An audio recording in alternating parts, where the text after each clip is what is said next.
And not surprisingly, the World Bank has a really good definition of civil society on its website. But I think that really, by just discussing who the stakeholders are, the very first question, we can really address what we mean by civil society. And I canvassed our little panel here, and they're good. We're going to actually go 1, 2, 3 through the questions up there, and then we're going to kind of open it up because we know that, well, first of all, there are fewer people here, so that's even better, and I think we can have a really rich conversation. So as we go through, introduce yourself to everyone here if they haven't already met you, and I will just kind of be managing time for the most part. So anybody want to go first?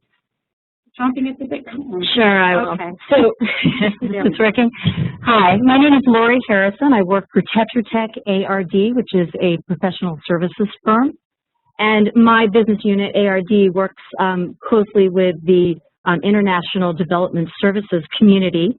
So I am the Knowledge Management Services manager there. And I provide the infrastructure for all of who I call the heroes, the people who go out and do boots on the ground, really great work. They are the ones engaging with civil society out in all sorts of different areas on the planet. They're dealing with regional and local and international NGOs. They're dealing with community groups, with civic groups, city groups, women's groups, you name it. So from that perspective, that's one view of civil society. However, in thinking about the definition of civil society, I realized that I, too, personally am a member of civil society because I belong to a number of volunteer groups. One of my favorite ones that I no longer engage with because I'm in Vermont was the Northern Virginia Literacy Council. That was one of the best groups I've ever worked with. And they know a lot about knowledge management, about interacting with a lot of different facets of our community that probably aren't represented here just because they don't speak English as their primary language. It might be their 5th language. I'm also a member of the PTO in Burlington, Vermont, and the other part of civil society of which I'm a member is I'm a parent. I'm a mom of 2 kids who have some needs as well that need to be met in civil society. And as a result of that, I'm very much involved in the Burlington inclusion movement or focus, however you want to put it. And I think that that's a very important focus and part of civil society that we need to look at. And it's also key to knowledge management, because if you look at first loop learning and then you look at second loop learning, where do we have the second loop learning happening? It's when we include things that we don't always expect will come into the equation. So I'd like to make sure that we think about that our civil society, whether or not we fit into the business model and we generate income, this is a way that our civil society can add an incredible amount of value and richness to knowledge management. Hello, everyone. Mary Volz Peacock. I'm with the Office of Personnel Management, the federal sector with the executive branch. And I'm in my role there, I lead the open government effort. So we've been very heavily engaged in the last 3 years with President Obama's effort on openness. For those of you that may not know, it really includes 3 tenets, including transparency, participation, and collaboration. And so when we looked at openness for our agency, we really created a model to really engage others and engage civil society as well as academia, the unions, other agencies, nonprofits, to hear their voice. And our effort was around creating a better learning environment, and so knowledge management certainly was very much on our radar, and folks were so elated to participate in that effort. So that model, that collaborative model, is certainly one that we've really come to value, and engaging civil society in their government is something that's very valued by them. Matthew Hayes, work with the Executive Branch, Department of Justice, FBI. I kind of come from a little bit different background. I was going to college 2.5 years in the nuclear physics program, decided I was tired of that. I was bored, so I dropped out of college. Thought, what am I going to do? Volunteered for a number of nonprofits, spent quite a bit of time in Europe, came back stateside. A lot of responsibility for a young 20-something, and I also needed a paycheck, something to pay the bills. So I became a long-haul truck driver, driving trucks across the country. Did that for several years, quiet, away from everything. No place to escape, only time to think and reflect with minimal interaction with other people. Finally bought a cell phone, came back to work. Now, I came into the FBI some years ago, 2006, as a linguist, working languages.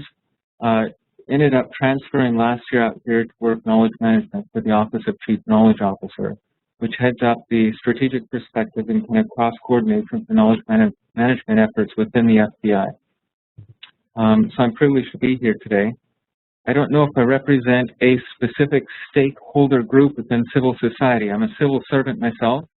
I've worked in and for a number of nonprofits, and I've also worked with private organizations that were there for the good, essentially the good of mankind, if you will. So I think what you're hearing from the panel is that civil society, as messy as all the other segments are, this is an incredibly messy segment. It's defined at the level of the individual, you know, through organizations that operate in so many different kinds of ways, but the potential, I'm also hearing about business value, the potential to generate this second or double loop learning.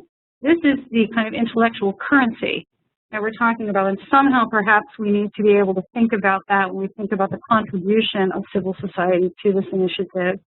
And also in bringing civil society in and serving the stakeholder segment, we can learn a lot from initiatives elsewhere about openness and transparency, and also about civil service, right, within. And so I think it will really kind of transform. Personally, I think bringing civil society into the discussion transforms the entire meaning of a knowledge science center. It really creates something very, very different. So I'm going to move to the next question, because I think, you know, in terms of, if you look at this incredibly diverse segment that we've described and the very different ways that people can think about it, so it really creates quite a difficult time answering the second question. What kinds of activities should the center engage in order to, you know, allow civil society to both participate and to get something back from a knowledge sciences center? So panel, what do we think about that? So what could the center do? Is that we're going to move there? Civil society, and what can civil society contribute in terms of the question is, what kinds of activities should the center support and enable, so that there's this two-way, you know, kind of exchange going on? So I'll take a stab, because I heard you speak earlier, Denise, about kind of envisioning it being a hub.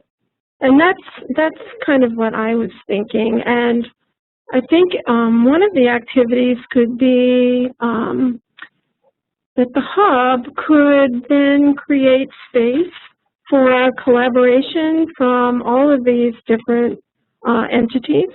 I mean, one of the things we talked about at length with our various stakeholders was, how do we develop collaborative space so everybody can kind of come to the table and help in those discussions and participate in those discussions, but also learn from one another from, you know, all different perspectives. Diversity and inclusion is very important to us, and so we want to hear a variety of perspectives from, you know, you name across the board. In terms of, we heard about the age comment earlier about engaging younger folks in the discussion as well. So just all types of folks coming to the table to talk about how this really could enable us to move forward. The other piece is I concur with many of the comments that were made earlier around kind of creating a problem, having that collaboration center around a problem. I'm a big proponent of action learning. We've had a little bit of discussion at lunchtime about the power of questioning and reflection. And so I think that's a tool that we use that really enabled people to kind of come together around a particular problem and really really ask questions to dig deeper into the knowledge that they have, but then reflect upon that and create new knowledge and figure a way to capture that, then within that hub being able to share it out. So we've been kind of creating that collaborative space for kind of fleshing out the rest of the ideas around how to move forward with the center might be an option. Lori, I know that when we spoke, you had some questions about the mission of the center. So I want to give you an opportunity to talk about that. Exactly. And to just build on what you were saying, I think that it's very important to have that space. But I look also, even on a higher level, if we're going to have a collaboration around what? We all kind of know what knowledge management is, but can we hone that a little bit more? If we were to be presenting a business plan, we would be asked, and I like the small business center analogy earlier. I think that's a really good model for us. We were presenting a business plan, we would be asked, what is your mission for your vision, for your business? What's your mission statement? Now, we could have a whole day just around mission statement, but I think that it needs to at least be brought up. What's your mission? And what is your key value add? And I think we all pretty much know what value add of knowledge management is, but of course we want to communicate that better to people, so that's another issue.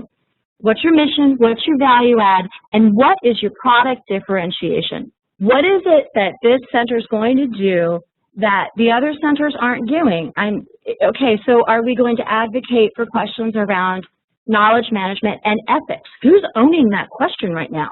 I mean, Electronic Frontier Foundation and many others, ACLU, they own questions like that. But around knowledge management and around things that haven't happened yet, our legislature they're running to catch up with us. Most people in the patent office, do they really understand about computer technologies and concepts? Probably not. So who owns this question, and who's going to marry this question to the general interest of the public and the rest of our stakeholders? And I would say that this could start to form a mission statement, and I think your mission statement and your product differentiation and your value add form one of those interesting triangles that we were seeing earlier, right? And we want to figure out where we want to be on that triangle. Where is that mission statement? Now, I thought a little bit about this, and I'm just going to throw something out. Is that okay?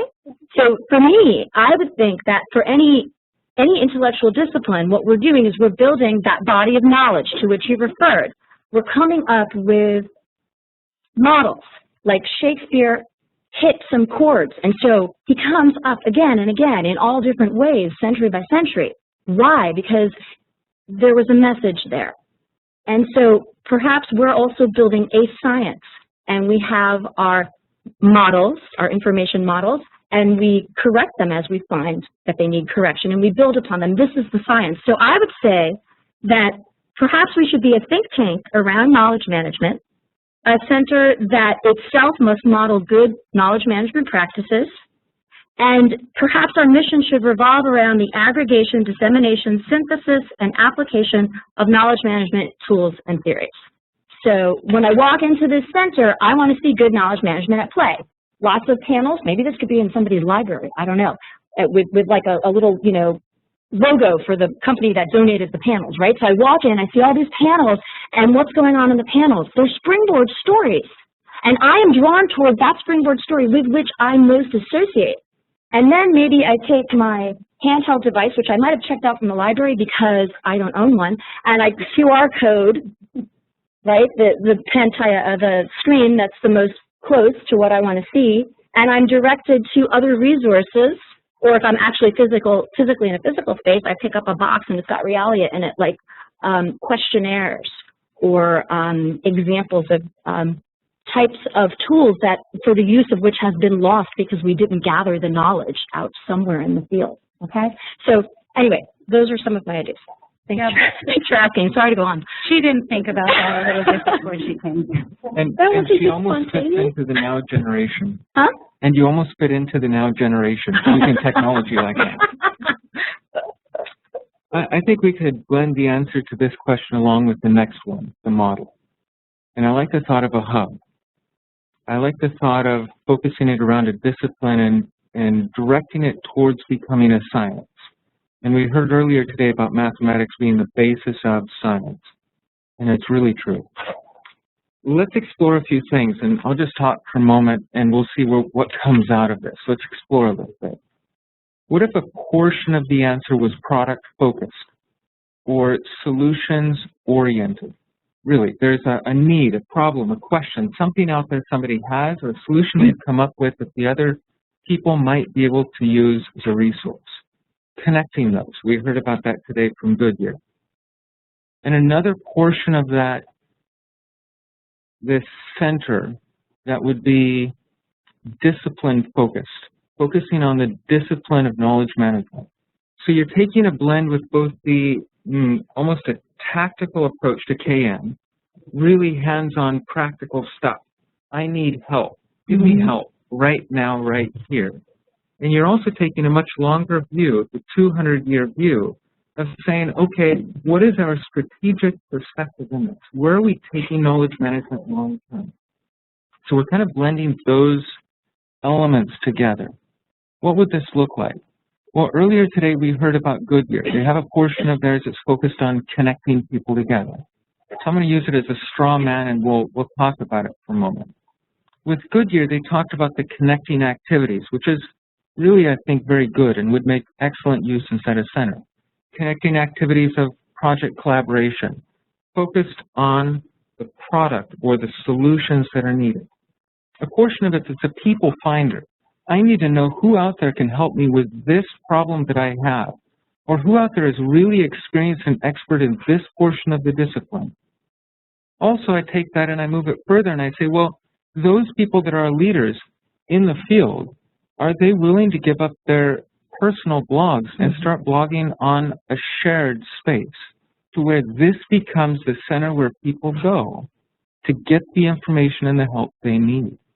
Also, they talked about knowledge articles, and I liken it this way. When people come with a question, they're either looking for the expert or something that the expert has produced. Now, a Google search is great, but it doesn't quantify the expertise or qualify that for me with regards to that document. So if there was a way within the center to take those documents and vet them to the point where these are regarded as maybe works in progress, but a certain degree of reliability and acceptance among the community. Beautiful, let's go there.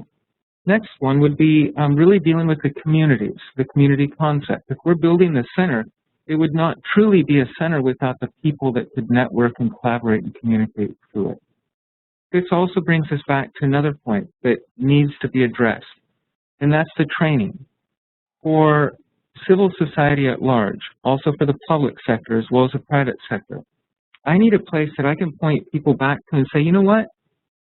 I don't have the question, I don't have the answer for your question, but if you go there and take a look at this 10-minute YouTube video, or take this 1-hour class, or go through a series of basic KM modules, it'll help you get to where you need to be, even if it was a certification program for something that's a little bit longer. So you could have something that really takes and blends the tactical and strategic aspects of KM that's needed, that focuses on part of it, the product, if you will, and part of it on the discipline as well. And then, while we're at it, why don't we toss in a KM quick response team? Somebody has a need for help. An agency, a business, they reach out to the center for help, and people can, in that area, because we talked about it being very face-to-face regionally dependent, if it's active, you could have people in that area that would volunteer and speak up and say, you know what, I'll go dedicate half a day to go help them and sit there and hear what the problem is, and we'll explore things together and try to help. And then I can hear from you, and then could it be fun? Could it be fun too, right? You know, could it be fun at the same time? Yeah, you can, because I think, yeah, all these things are very serious, but I do also think at the same time, I mean, my opinion is to kind of engage across a range of participants. It has to be enjoyable.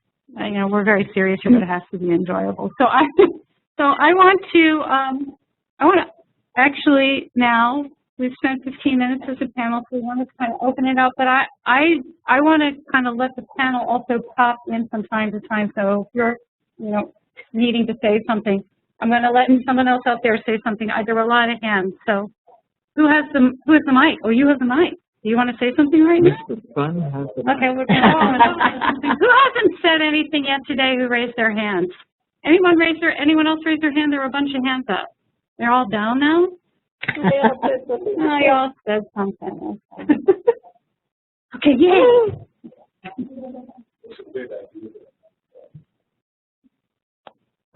Okay.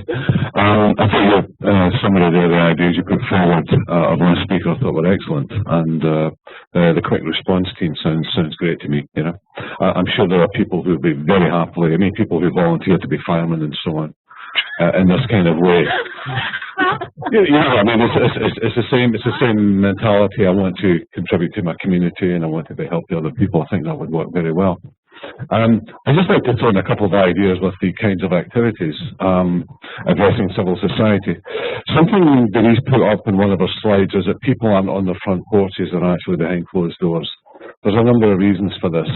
The world is changing, but there's also a kind of feeling of safety, that the world isn't as safe as it used to be. And I think people really want to contribute to making their community, their neighbourhood safer. So here's a couple of ideas. The first is, and I've got a real bone to pick about this, because I don't know of any politician who addresses the slaughter on our roads every year. If you don't know, there is a Vietnam War in terms of deaths and injuries on our roads every 15 months in the USA. 42,000 people per year die.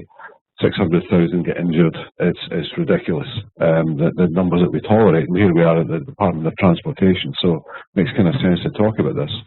And there are many ways in which people can contribute to making this safer. Something simple like there is a tree hanging over a stop sign, and you don't see it, and you go through that stop sign. And by the way, there was a child crossing the road at that point. So let's have the centre encourage the ability of people to report these things and to comment on them and have people discuss them. Or let's have an extra stop sign because it's only two-way instead of four-way. Let's have the centre encourage this kind of thing too. If you're just doing this on a simple basis in your community spread throughout the country, you're starting to see thousands of people have their lives saved. That for me is really, really important, and I hope it's something that we could really encourage through the Knowledge Sciences Centre. The other thing is to repeat your point, which I thought was great. I have small children doing stupid games, you know. Right now they're shooting up Super Mario. In 6 years' time there may be something darker and more sinister, and I really don't want them to go there. I would much rather have them doing the kind of thing that you spoke about, which is find a way of, you know, having a more energy efficient classroom or a more energy efficient school, or any of 101 other problems you can quickly think of. I would love to be able to have the centre encourage that kind of gaming going on rather than the kind of games that we have. So that's a couple of ideas. Actually, one of the activities we had talked about was getting together with some of the gaming companies to create products that would allow children to develop a vision of their city, you know, how they wanted to see it and how they would play in that city, et cetera. So, you know, in keeping with the idea that they, in 20 years, that's where they're going to be living, give them the opportunity to paint their own future. So. All right, you gave me the mic. I will get you in just a second. I'm sorry. So two quick things to follow on there. One is that there's a game in, most people wouldn't probably call it a game, in development right now. You've seen the speed cameras, right? They click, and then they send you the ticket, $30 in the mail. There's a robot they're testing right now in, I want to say it's the Netherlands, where it's a speed ticket or lottery winning. So if you go below the speed limit, they're going to take your picture and you get a chance to win money. So the other guy's paid to go over the speed limit. Not a bad idea, right? Everybody wins. The other thing is, I'll say that the transportation actually is a huge area in service learning. And a program that I came here to D.C. in 1994 to create and helped build over 17, 18 years Learn and Serve America was all about engaging young people in service learning. Community service tied to curriculum, call it service learning, make it relevant for kids, right? So one of our partners in that was the State Farm Insurance Company, and they funded a program that we co-funded by locations that encouraged young people to educate their peers on something they felt near and dear to them, and usually it was around driver safety or other kinds of accidents, let's put up a red light, let's put up a stop sign, those kinds of things, and they literally save lives. And so giving young people not only that kind of responsibility, but that agency, that ability to exercise their ability to make a difference in real things in the real world shifted. I don't care if they were the kids from the project or the kids from the $1 million homes. They shifted. They changed. They are different today, well over 1 million every year than they were when before we got them in Learn and Serve and service learning. So let's go to the next point. Thank you.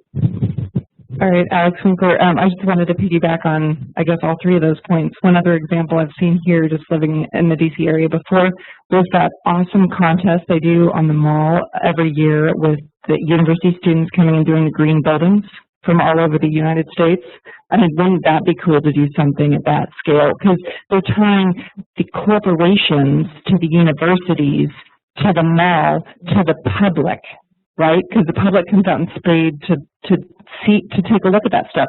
And then the kids that are walking around the mall see what the other kids have done. So it's like multiplying the effect of that one contest on the mall. I mean, talk about impact, right? So that's the kind of thing that, if that's a model, in my opinion, that we could use. Another one is the idea of concept mapping, mind mapping. It's a skill that you can do, very cheap technology, open source. You can teach the kids how their brains actually work, cognitive science at an early age. I learned mind mapping in the 6th grade from my dad. He made me do it for every book report. I hated it at the time. I love it now. So concept mapping, mind mapping, that's something they can use for every single school assignment that they do. If we teach it that if they represent their thoughts the way their mind actually works, you teach them how to represent their thoughts, think, and how their mind works, stuff like that. So just 2 more examples. Hi, I'm Patricia Manti. My day job, I do communication and knowledge management for an international nonprofit, FHI, and I'm also in evening and weekends. Sometimes I'm a Kent State graduate student. So it's hard to go back to school. It is. But this morning, somebody talked about sort of the reference desk model, and another one I wanted to throw out to think about. It's a little more in-depth is Congressional Research Services. Granted, not everybody can access that, but if members of Congress at their fingertips, they have access to experts in any number of fields. So I keep thinking back, you're going to have some way of generating revenue. And, the ability, well, I think one thing that hampers organizations from doing knowledge management is you have to pay people to have on board. And there could be services, information that you'd be willing to pay. And as somebody who works on contracts, one thing I hate to do is procurement. When I need to get something, I have to go out, find someone. So I'm wondering, even if you had sort of levels of membership for a certain amount of this level, you could get, I don't know, this number of questions answered, or you could have staff trained this many hours, but thinking about, what are some ways that you can get people interested in paying for services on different levels, because certainly the civil society and nonprofit are the ones who are most likely not to have full-time staff and not a lot of money. So those are just some thoughts I have. Thank you.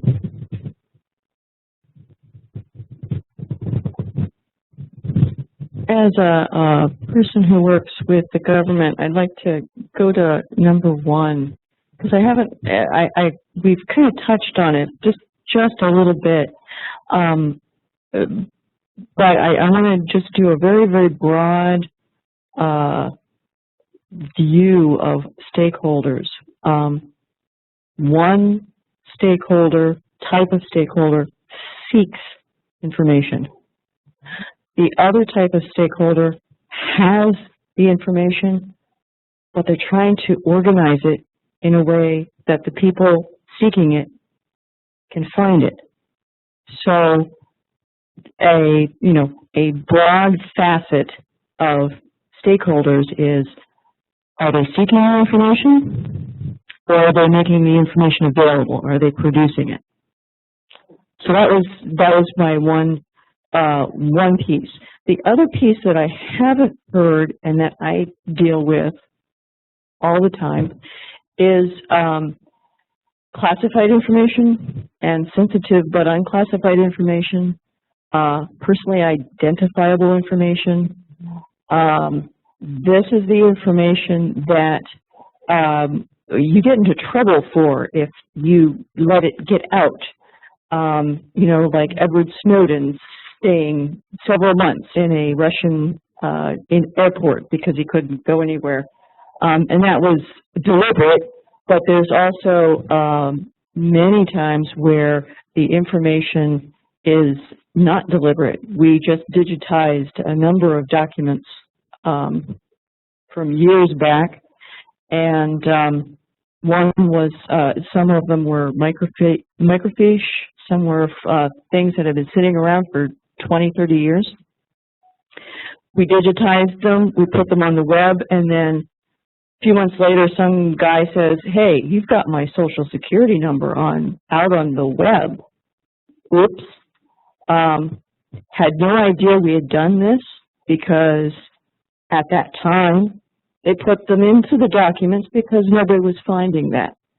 So that, again, goes back to, the facets of, you've got people who are seeking information and people who are trying to manage the information.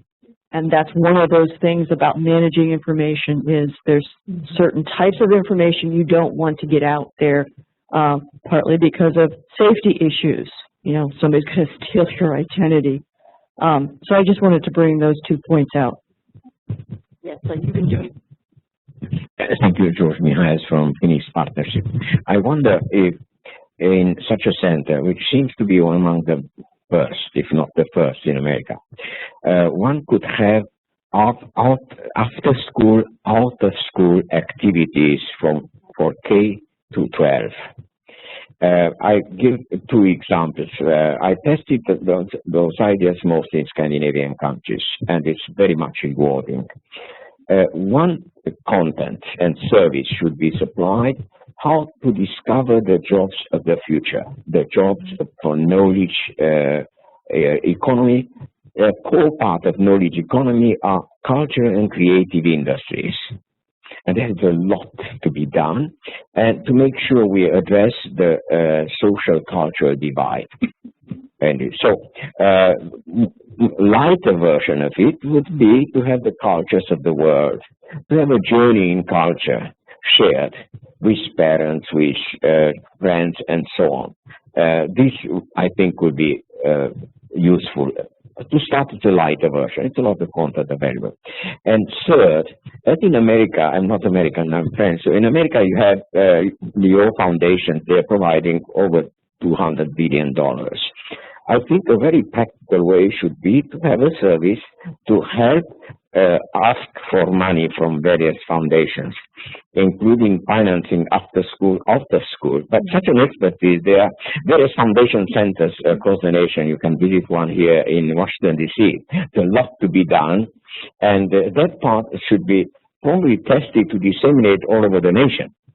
But to have a pioneering work to evaluate how much those monies can do. It can go very far also to finance cultural and creative industries. As you know, there are even very Republican states in America today subsidizing movie making. The big debate now, French cultural exception. We don't like to have it part of TTIP. We want to save our culture against the vulgar cowboys and so on, but we can't live without them at the end. I mean, it was a big debate, but just because of lack of knowledge and maybe some civility sometimes, but very seriously, to have a child getting the camera, documenting insect, a plant, a history, the city, just have this experiential part of it. There are a lot of money provided, and most of those money, I mean, we are obsessed with video games, which is everything except video. I mean, we don't see anything there, no benefit really. I'm a little bit provocative. So those activities can be financed as part of CSOs. Last and not least, sorry to be long, America is very much in advance in civil society. It's a country which invented. And as you know how much President Putin loves your NGOs, you know, and this is a good indication that some more refined expertise, how to handle NGOs, how to NGOs address real problems of the society, democratizing process. I was involved in one of the projects. You just can't see from America how much civil society is vital for emerging democracies. It's a matter of survival of it happened in my birth country last year. It was a coup d'etat because everything was perfectly democratic and based on elections, but rule of law and other values we didn't learn, we didn't have time, you know. I mean, I'm not remaining, I quit 40 years ago, but so there are a few things.